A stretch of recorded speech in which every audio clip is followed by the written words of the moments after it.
ती प्रचंड ताण आलेला आहे. त्यांना त्यांची कामं बंद करायला लागतायत, हॉटेल्स बंद करायला लागतायत. तर ही परिस्थिती हातामध्ये येऊ शकते का, आणखीन चिघळत जाण्याची शक्यता आहे आणि त्या दृष्टीने काहीतरी सोय करण्याची गरज आहे.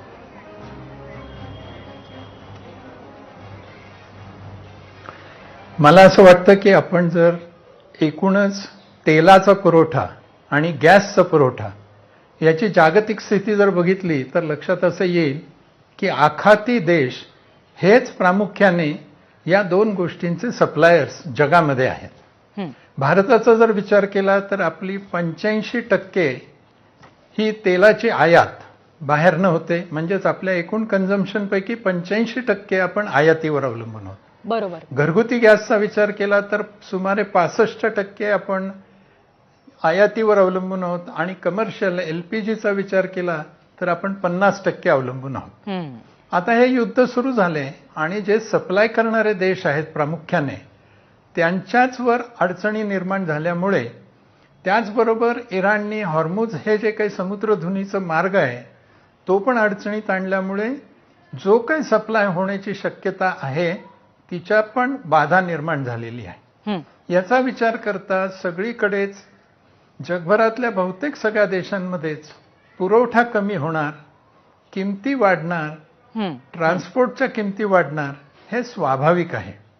भारताचा विचार केला तर भारताचा एकूण तेलाच्या आयातीपैकी सुमारे 40% आयात रशियाकडनं आहे. बर. आणि आत्ता युद्धामध्ये डायरेक्टली रशिया इन्व्हॉल्ड नाहीये.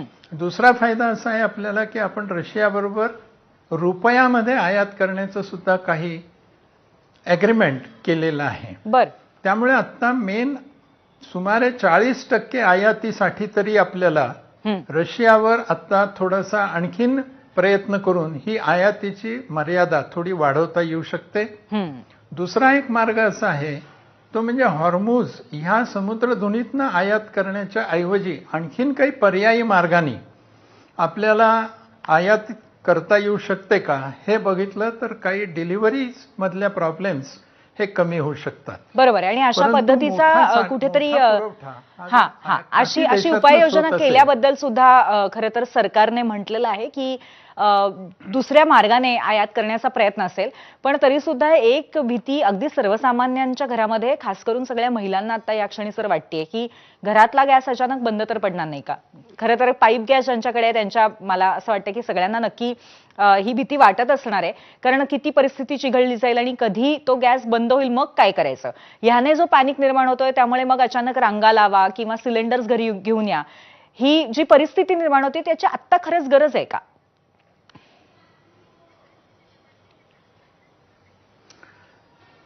युद्ध किती लांबेल हे कोणाच्याच हातात नाहीये. आणि युद्ध लांबलं आणि इराणने जर टोकाची भूमिका घेतली, विशेषतः हॉर्मुझ बंदराबद्दलची, तर जगभरातच ही टंचाई निर्माण होणार यात काही दुमत नाही. पण ही टंचाई होणार म्हणून आजच आपण अधिकचा साठा करून ठेवतो, अशी जर परिस्थिती आली तर टंचाई नसताना सुद्धा आर्टिफिशियल टंचाई निर्माण होऊ शकते.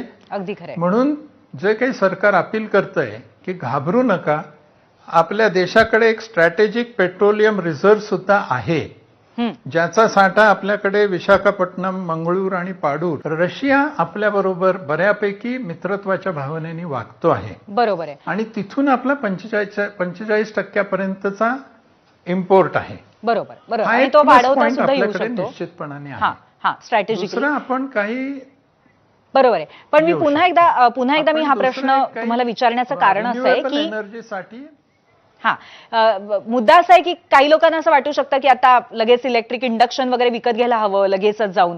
तर अशी परिस्थिती खरोखरच आहे का? कारण खूप सामान्य लोक आता आपला चॅनल बघतायत, म्हणून मला तुम्हाला प्रश्न विचारायचा आहे. नाही, असं वाटणं स्वाभाविक आहे. आणि हे प्रेडिक्शन करणं की आत्ता लगेच जाऊन तुम्ही इंडक्शन आणा की नका आणू, कारण हे सगळं आपल्या कंट्रोलच्या बाहेरच्या गोष्टी आहेत. युद्ध इस्रायल, अमेरिका आणि इराण असं चालू आहे.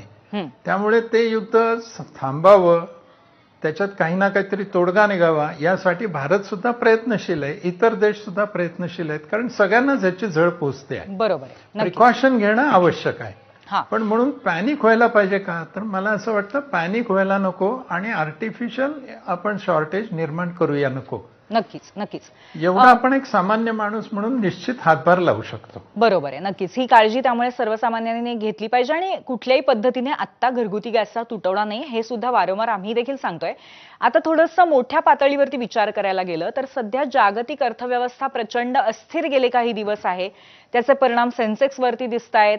सोन्या चांदीचे भाव सुद्धा काही दिवसांपूर्वी कमी झालेले होते आणि ही अस्थिरता बघता ही अस्थिरता आणखीन चिघळत जाण्याची शक्यता आहे का? आणि दुसरी महत्वाची गोष्ट म्हणजे या अस्थिरतेचा परिणाम म्हणून तरी जागतिक पातळीवरती देशांची डिप्लोमसी वाढेल का, मुत्सद्देगिरी वाढेल का, जेणेकरून युद्ध थांबवण्यासाठी जास्त प्रेशर आणलं जाईल?